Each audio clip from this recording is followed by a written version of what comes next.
Hi everyone, I'm Pat Tully of the Ketchikan Public Library, and this is Reading Aloud.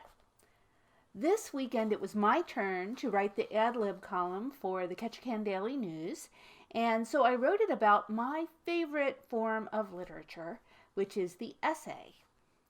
One master of the essay is Charles Lamb. He was born in 1775 in London to a large family of modest means. He began writing as a hobby and got published pretty quickly, but as a living, he worked as a clerk for 36 years. So I'm going to read two of his essays. One is about his retirement after that 36 years, and the other is about borrowers and lenders. So let's get started. The Superannuated Man by Charles Lamb. If, peradventure, reader, it has been thy lot to waste the golden years of thy life, thy shining youth, in the irksome confinement of an office, to have thy prison days prolonged through middle age down to decrepitude and silver hairs, without hope of release or respite, to have lived to forget that there are such things as holidays, or to remember them but as the prerogatives of childhood, then, and then only, will you be able to appreciate my deliverance. It is now 36 years since I took my seat at the desk in Mincing Lane. Melancholy was the transition at 14 from abundant playtime and frequently intervening vacations of school days to the 8, 9, and sometimes 10 hours a day attendance at a counting house. But time partially reconciles us to anything. I gradually became content, doggedly content, as wild animals in cages. It is true I had my Sundays to myself, but Sundays, admirable as the institution of them is for purposes of worship, are for that very reason the very worst adapted for days of unbending and recreation. In particular, there's a gloom for me attendant upon a city Sunday, a weight in the air. I miss the cheerful cries of London, the music and the ballad singers, the buzz and stirring murmur of the streets. Those eternal bells depress me. The closed shops repel me. Prints, pictures, all the glittering and endless succession of knacks and gewgaws and ostentatiously displayed wares of tradesmen, which make a weekday saunter through the less busy parts of the metropolis so delightful, are shut out. No bookstalls deliciously to idle over, no busy faces to recreate the idle man who contemplates them ever passing by. The very face of business a charm by contrast to his temporary relaxation from it. Nothing to be seen but unhappy countenances, or half-happy at best, of emancipated prentices and little tradesfolks, with here and there a servant maid who has got leave to go out, who, slaving all the week, with the habit has lost almost the capacity of enjoying a free hour, and livelily expressing the hollowness of a day's pleasuring. The very strollers in the fields on that day look anything but comfortable. But besides Sundays, I had a day at Easter, and a day at Christmas, with a full week in the summer to go and air myself in my native fields of Hertfordshire. This last was a great indulgence, and the prospects of its recurrence, I believe, alone kept me up through the year, and made my durance tolerable. But when the week came round, did the glittering phantom of the distance keep touch with me? Or rather was it not a series of 7 uneasy days, spent in restless pursuit of pleasure, and a wearisome anxiety to find out how to make the most of them? Where was the quiet? Where was the promised rest? Before I had a taste of it, it was vanished. I was at the desk again, counting upon the 51 tedious weeks that must intervene before another such snatch would come. Still, the prospect of its coming threw something of an illumination upon the darker side of my captivity. Without it, as I have said, I could scarcely have sustained my thraldom. Independently of the rigors of attendance, I have ever been haunted with a sense, perhaps a mere caprice, of incapacity for business. This, during my latter years, had increased to such a degree that it was visible in all the lines of my countenance. My health and my good spirits flagged. I had perpetually a dread of some crisis to which I should be found unequal. Besides my daylight servitude, I served all over again all night in my sleep, and would awake with terrors of imaginary false entries, errors in my accounts, and the like. I was 50 years of age, and no prospect of emancipation had presented itself. I had grown to my desk, as it were, and the wood had entered into my soul. My fellows in the office would sometimes rally me upon the trouble legible in my countenance, but I did not know that it had raised the suspicions of any of my employers, when, on the 5th of last month, a day ever to be remembered by me, L, the junior partner in the firm, calling me on one side, directly tasked me with my bad looks, and frankly inquired the cause of them. So taxed, I honestly made confession of my infirmity, and added that I was afraid I should eventually be obliged to resign his service. He spoke some words, of course, to hearten me, and there the matter rested.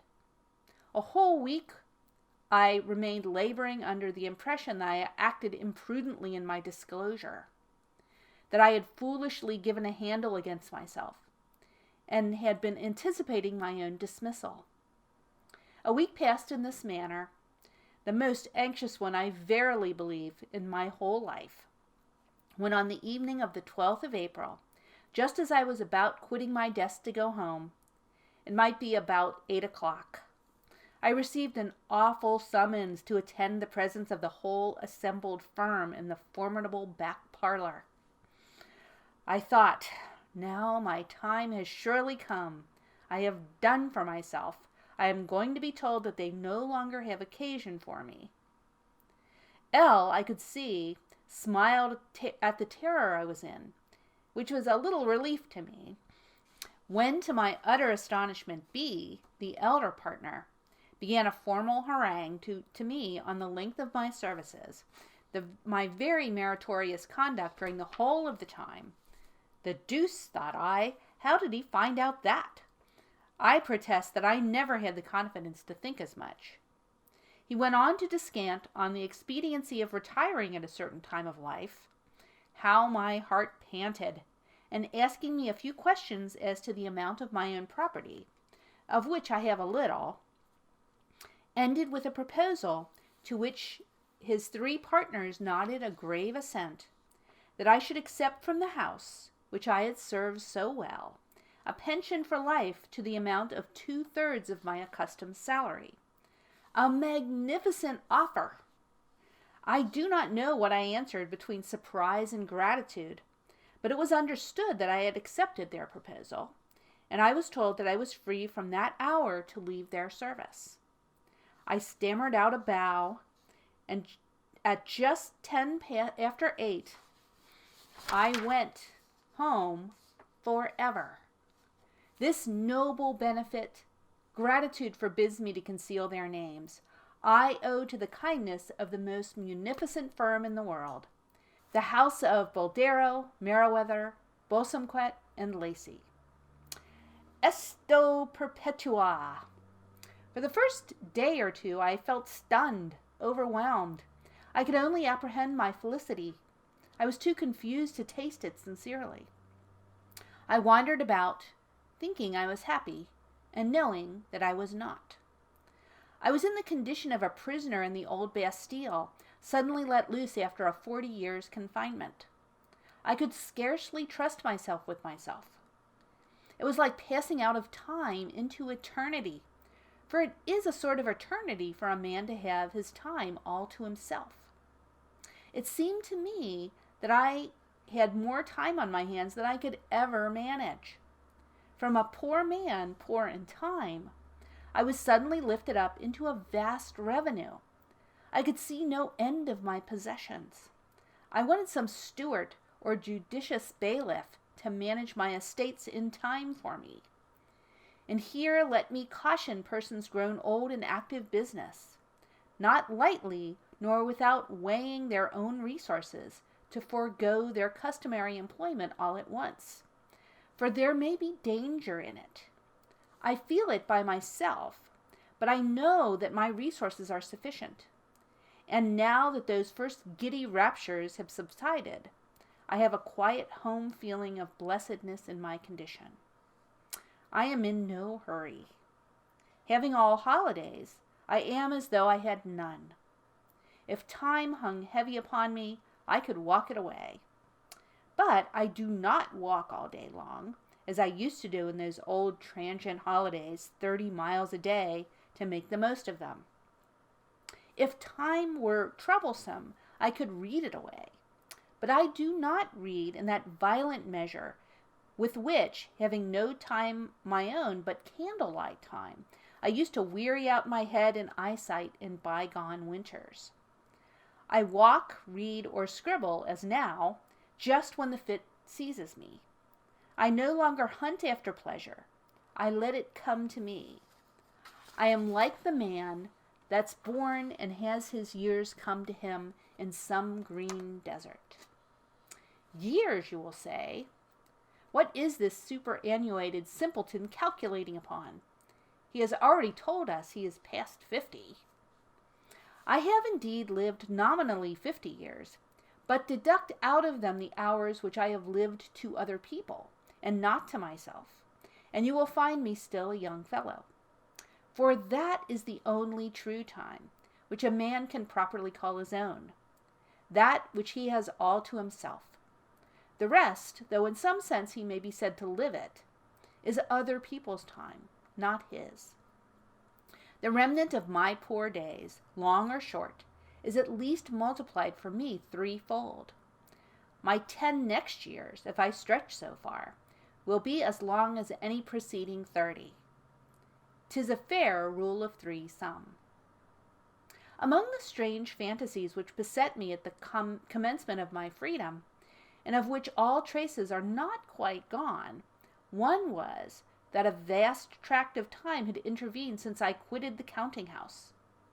I could not conceive it as an affair of yesterday. The partners and the clerks, with whom I had for so many years and for so many hours in each day of the year been closely associated, being suddenly removed from them, they seemed as dead to me. There's a fine passage which may serve to illustrate this fancy, in a tragedy by Sir Robert Howard, speaking of a friend's death. "'Twas but just now he went away. I have not since had time to shed a tear. And yet the distance does the same appear, as if he had been 1,000 years from me. Time takes no measure in eternity." To dissipate this awkward feeling, I have been fain to go among them once or twice since, to visit my old desk fellows, my co-brethren of the quill, that I had left below in the state militant. Not all the kindness with which they received me could quite restore to me that pleasant familiarity which I had heretofore enjoyed among them. We cracked some of our old jokes, but methought they went off but faintly. My old desk, the peg where I hung my hat, were appropriated to another. I knew it must be, but I could not take it kindly. Devil take me, if I did not feel some remorse, beast if I had not, at quitting my old compeers, the faithful partners of my toils for 36 years, that smoothed for me with their jokes and conundrums the ruggedness of my professional road. Had it been so rugged then, after all? Or was I a coward simply? Well, it is too late to repent, and I also know that these suggestions are a common fallacy of the mind on such occasions. But my heart smote me. I had violently broken the bands betwixt us. It was at least not courteous. I shall be some time before I get quite reconciled to the separation. Farewell, old cronies, yet not for long, for again and again I will come among ye, if I shall have your leave. Farewell, C, dry, sarcastic, and friendly. D, mild, slow to move, and gentlemanly. P, officious to do and to volunteer good services. And thou dreary pile, fit mansion for a Gresham or Whittington of old, stately house of merchants, with thy labyrinthine passages, and light-excluding pent-up offices, where candles for 1/2 the year supplied the place of the sun's light. Unhealthy contributor to my weal, stern fosterer of my living, farewell. In thee remain, and not in the obscure collection of some wandering bookseller, my works. There let them rest, as I do from my labors, piled on thy massy shelves, more manuscripts in folio than ever Aquinas left, and full as useful. My mantle I bequeath among ye. A fortnight has passed since the date of my first communication. At that period I was approaching to tranquility, but had not reached it. I boasted of a calm indeed, but it was comparative only. Something of the first flutter was left, an unsettling sense of novelty, that dazzled to weak eyes of unaccustomed light.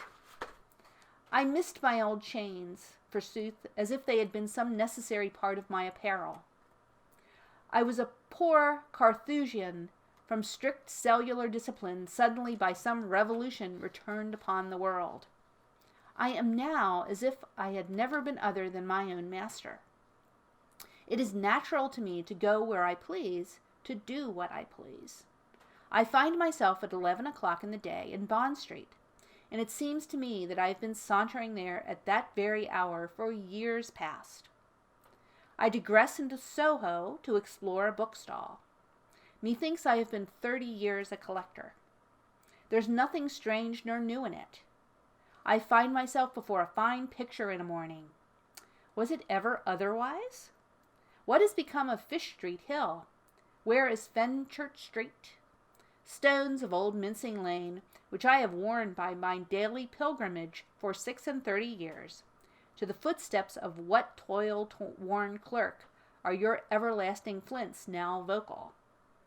I indent the gayer flags of Pall Mall. It is change time, and I am strangely among the Elgin marbles. It was no hyperbole when I ventured to compare the change in my condition to a passing into another world. Time stands still in a manner to me.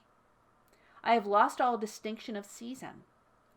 I do not know the day of the week or of the month. Each day used to be individually felt by me in its reference to the foreign post days, and its distance from or propinquity to the next Sunday. I had my Wednesday feelings, my Saturday night sensations. The genius of each day was upon me distinctly during the whole of it, affecting my appetite, spirits, etc. The phantom of the next day, with the dreary 5 to follow, sate as a load upon my poor Sabbath recreations. What charm has washed that Ethiop white? What is gone of Black Monday? All days are the same. Sunday itself, that unfortunate failure of a holy day, as it too often proved, what with my sense of its fugitiveness and over-care to get the greatest quantity of pleasure out of it, is melted down into a weekday. I can spare to go to church now, without grudging the huge cantle which it used to seem to cut out of the holy day. I have time for everything.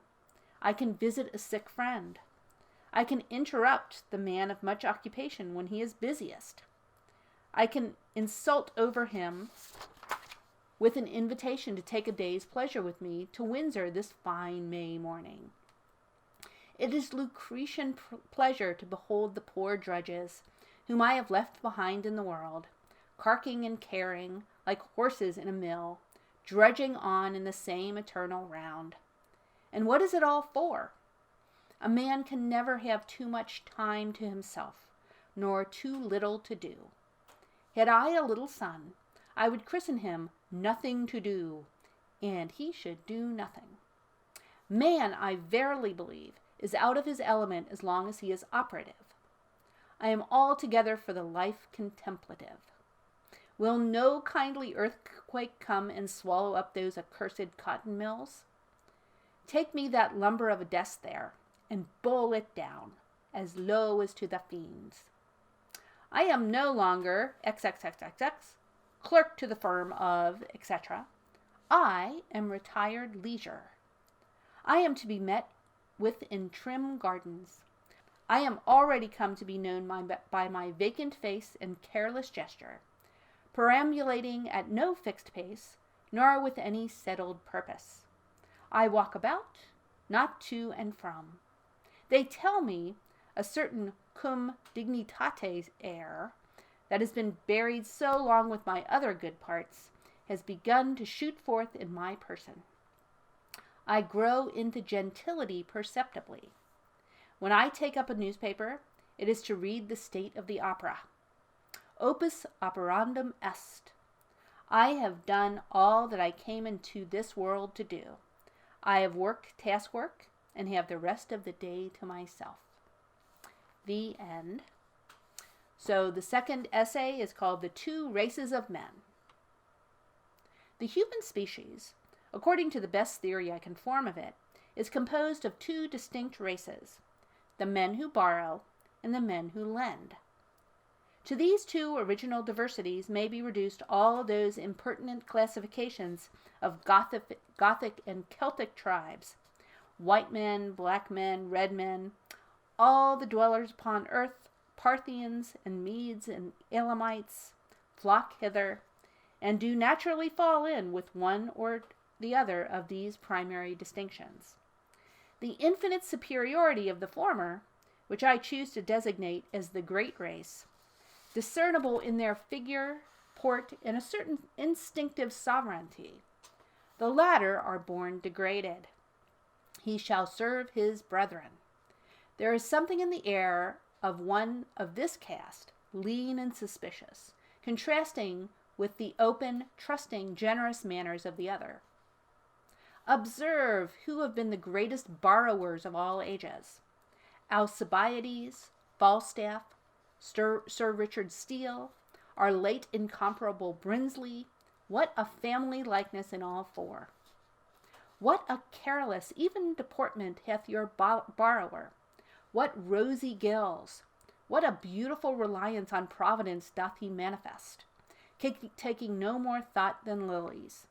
What contempt for money, accounting it, yours and mine especially, no better than dross! What a liberal confounding of those pedantic distinctions of meum and tuum, or rather what a noble simplification of language, beyond tuque, resolving these supposed opposites into one clear, intelligible pronoun adjective. What near approaches doth he make to the primitive community, to the extent of one half of the principal at least? He is the true taxer who calleth all the world up to be taxed, and the distance is as vast between him and one of us as subsisted betwixt the Augustan majesty and the poorest obliary that paid it tribune pittance at Jerusalem. His exactions, too, have such a cheerful, voluntary air, so far removed from your sour, parochial, or state-gatherers, those inkhorn varlets, who carry their want of welcome in their faces. He cometh to you with a smile, and troubleth you with no receipt, confining himself to no set season. Every day is his Candlemas, or his feast of Holy Michael. He applieth the lean tormentum of a pleasant look to your purse, which to that gentle warmth expands her silken leaves, as naturally as the cloak of the traveler, for which sun and wind contented. He is the true proponic which never ebbeth, the sea which taketh handsomely at each man's hand.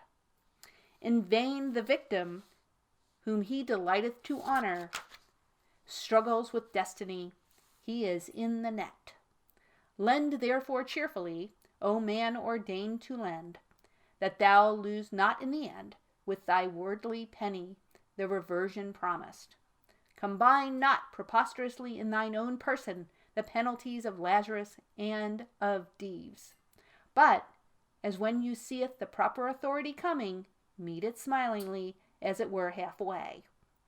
Come, a handsome sacrifice. See how light he makes of it. Strain not courtesies with a noble enemy. Reflections like the foregoing were forced upon my mind by the death of my old friend, Ralph Begod, Esquire, who departed this life on Wednesday evening, dying as he had lived without much trouble. He boasted himself a descendant from mighty ancestors of that name, who heretofore held ducal dignities in this realm. In his actions and sentiments he belied not the stock to which he pretended. Early in life he found himself invested with ample revenues, which, with that noble disinterestedness which I have noticed as inherent in men of the great race, he took almost immediate measures entirely to dissipate and bring to nothing.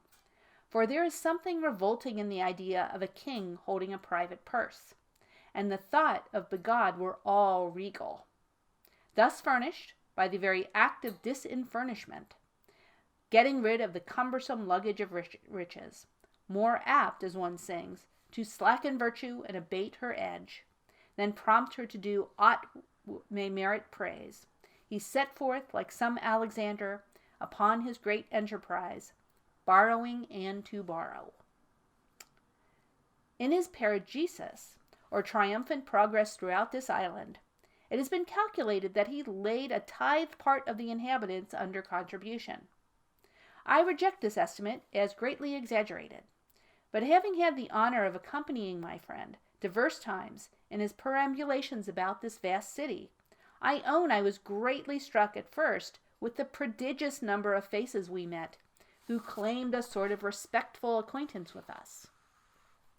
He was one day so obliging as to explain the phenomenon. It seems these were his tributaries, feeders of his exchequer, gentlemen, his good friends, as he was seemed pleased to express himself, to whom he had occasionally been beholden for a loan. Their multitudes did in no way disconcert him. He rather took pride in numbering them, and, with Comus, seemed pleased to be stocked with so fair a herd. With such sources, it's a wonder how he contrived to keep his treasury always empty. He did it by force of an aphorism, which he had often in his mouth, that money kept longer than 3 days stinks. So he made use of it while it was fresh. A good part he drank away, for he was an excellent tosspot.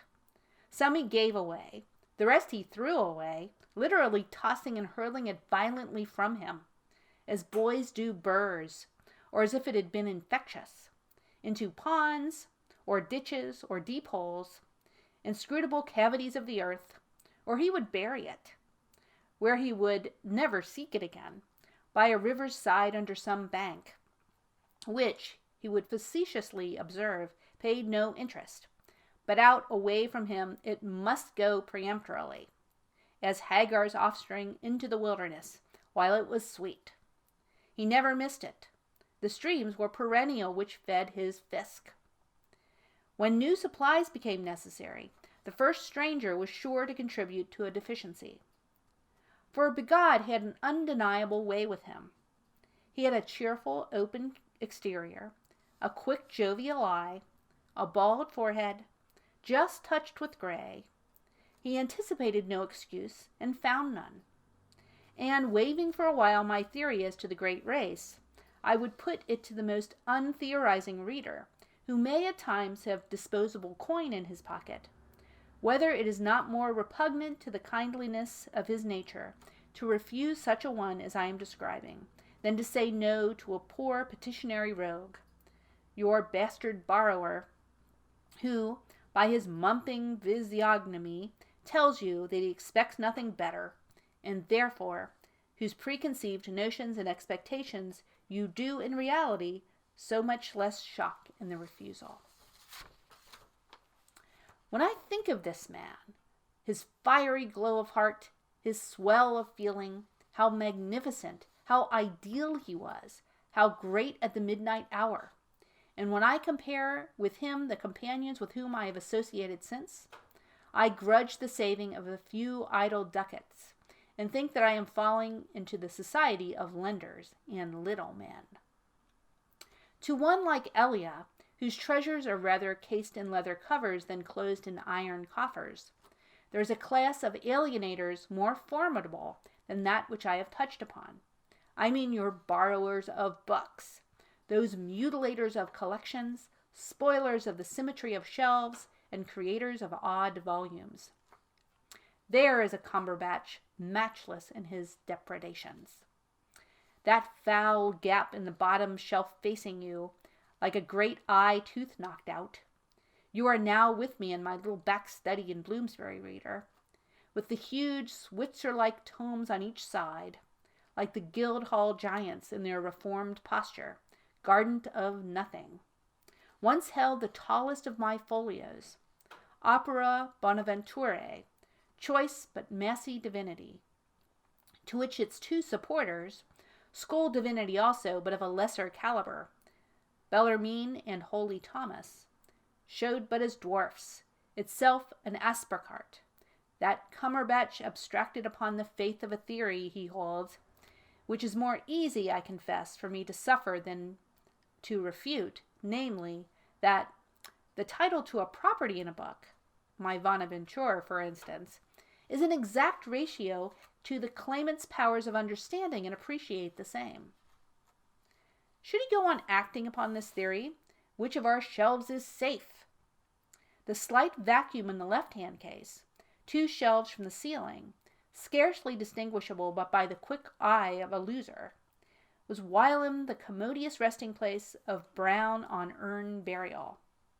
C will hardly allege that he knows more about that treatise than I do, who introduced it to him, and was indeed the first of moderns to discover its beauty.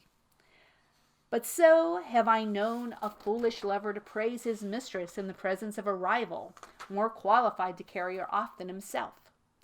Just below, Dodsley's dramas want their 4th volume, where Vittoria Corombona is. The remainder 9 are as distasteful as Priam's refuge sons, when the fates borrowed Hector. Here stood the Anatomy of Melancholy, in sober state. There loitered the Complete Angler, quiet as in life by some stream side. And yonder nook, John Buncle, a widower volume, with eyes closed. I mourn his ravished mate.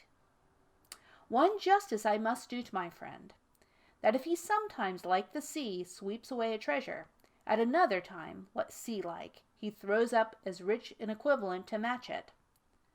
I have a small under-collection of this nature, my friend's gatherings in his various calls, picked up, he has forgotten at what odd places, and deposited with as little memory as mine. I take in these orphans, the twice deserted. These proselytes of the gate are welcome as the true Hebrews. There they stand in conjunction, natives and naturalized. The latter seem as little disposed to inquire out their true lineage as I am.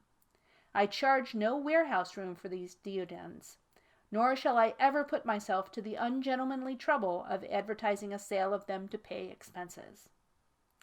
To lose a volume to C carries some sense and meaning to it. You are sure that he will make one hearty meal on your viands, if he can give no account of the platter afterwards.